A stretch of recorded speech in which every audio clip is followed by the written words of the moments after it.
আঘোণৰ পথাৰত চৰি থকা হাঁহৰ তেল চাওকচোন। দেখিয়ে লোভ লাগি গৈছে, নহয়নে বাৰু?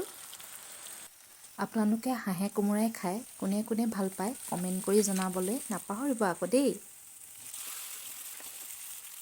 যোৱাকালি আমাৰ ৰাতি ভাত খোৱা ইমানেই দেৰি হ'ল নহয়, ভিডিঅ'টো দিম বুলি সময়কণেই মিলাব নোৱাৰিলোঁ।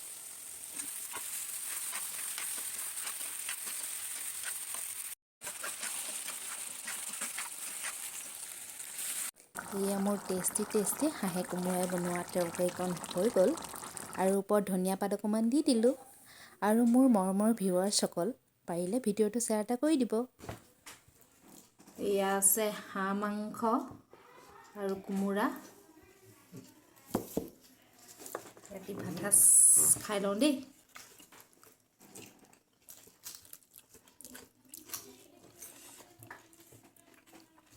অমন, এই দেখো মাংস লোৱা, তেল মাংস